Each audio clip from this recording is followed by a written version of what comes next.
नमस्कार। आज हमारे कार्यक्रम रूबरू में आपका स्वागत है। आज रूबरू में हम एक ऐसी शख्सियत से मुलाकात करने जा रहे हैं जिन्होंने अपने कार्य व्यापार क्षेत्र के साथ साथ सामाजिक सेवा में भी अद्वितीय योगदान दिया है। आपने सामाजिक सेवा में विशेषकर शिक्षा के क्षेत्र में बहुत ही अद्वितीय योगदान दिया है। आपने पंजाब में अनेक स्कूलों की स्थापना करी है। साथ ही आप दिल्ली में भी महावीर सीनियर मॉडल स्कूल के वर्तमान में चेयरमैन हैं और उसका बहुत ही सफलतापूर्वक संचालन कर रहे हैं। आपकी इन सेवाओं, निरंतर सेवा भावना, सौम्य स्वभाव और दृढ़ निश्चय शक्ति को सराहना करते हुए भारत सरकार ने भी आपको पद्मश्री सम्मान से सम्मानित किया है। ऐसी शख्सियत हैं पद्मश्री श्री ज्ञानचंद जी जैन साहब। स्वागत है श्री ज्ञानचंद जी जैन साहब हमारे कार्यक्रम रूबरू में आपका। तो हम सर्वप्रथम श्री ज्ञानचंद जी जैन साहब से ये जानना चाहेंगे कि अपने कार्य और व्यापार क्षेत्र में चलते चलते कब और कैसे उन्हें समाज सेवा और विशेषकर शिक्षा के क्षेत्र में कार्य करने की एक इच्छा शक्ति जागृत हुई और किस प्रकार से उन्होंने ये कार्य किए हैं। मैंने तकरीबन 12 साल सिंगापुर में काम किया है। वहाँ मैं कंप्यूटर की किताबें छापता था और वो कंप्यूटर की किताबें छापने वाला सिंगापुर में मैं सबसे पहला व्यक्ति था। और वहाँ पर हालात बदलते गए, हालात अच्छे होते गए।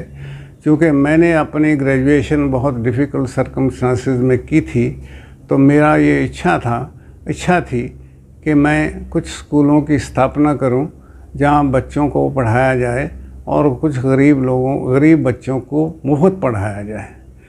इसके मैंने, चूँकि मेरी माँ की बहुत अर्ली डेथ हो गई थी, तो मेरे नाना के घर में मेरी परवरिश हुई थी।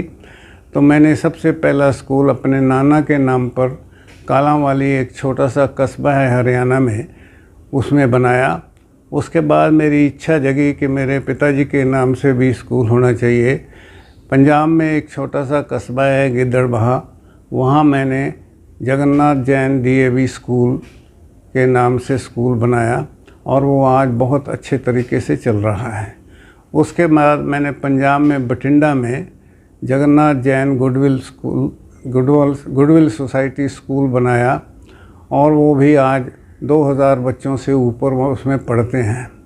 उसके बाद मैंने सिरसा हरियाणा में मेरे पिताजी के नाम से श्री जगन्नाथ जैन स्कूल बनाया और वो भी आज बहुत अच्छी उन्नति पर है। तो जो इंडिया में भी इलेक्ट्रॉनिक्स और कंप्यूटर की किताबें छापने वाला मैं सबसे पहला व्यक्ति था। और चूँकि शिक्षा में मैं बहुत किताबों के हिसाब से भी और वैसे भी मैं काफ़ी एक्टिव रहा हूँ, इसी से खुश होकर भारत सरकार ने मुझे पद्मश्री अवार्ड दिया। श्री ज्ञानचंद जी साहब ने बहुत अभी अच्छे तरीके से और बड़े ही संक्षेप में अपने जीवन वृत्तांत को हमारे आगे बताया कि किस प्रकार से उनके मन में जो अपने बचपन की ललक थी शिक्षा के प्रति और जो परिस्थितियां उन्होंने देखी थी, उसी लौ से जागृत होकर उन्होंने शिक्षा के क्षेत्र में कार्य किया है।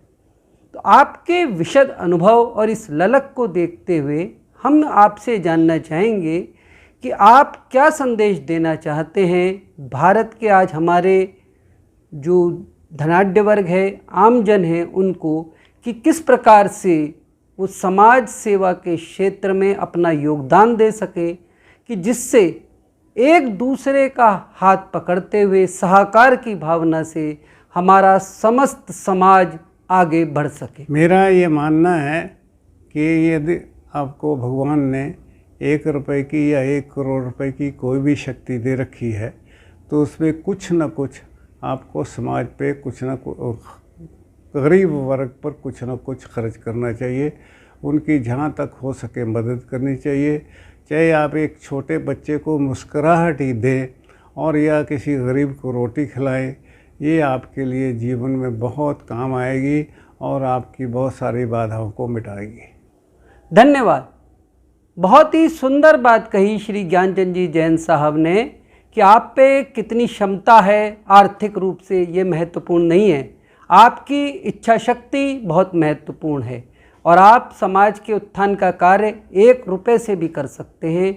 और अगर सारा समाज इस दृष्टिकोण से होगा तो अपनी क्षमताओं से अगर आगे बढ़ेंगे तो हम सब निश्चित इस कार्य में आगे बढ़ सकते हैं। साथ ही आपने एक बहुत ही सुंदर बात कही कि अगर हम एक छोटे से बच्चे पे भी मुस्कुराहट ला सकें तो जो एक मेरे को एक कवि की एक पंक्तियाँ इस पे याद आ जाती हैं जिसने कहा है कि घर से मंदिर है कहीं दूर, घर से मंदिर है कहीं दूर, चलो कुछ ऐसा किया जाए, किसी रोते हुए बच्चे को हंसाया जाए। तो धन्यवाद ज्ञानचंद जी साहब, आपने आज समय निकाला और हमसे बहुत ही अपने अनुभव को बांटा, समाज के लिए उत्थान के लिए अपने विचारों को सबसे शेयर किया, उसके लिए धन्यवाद।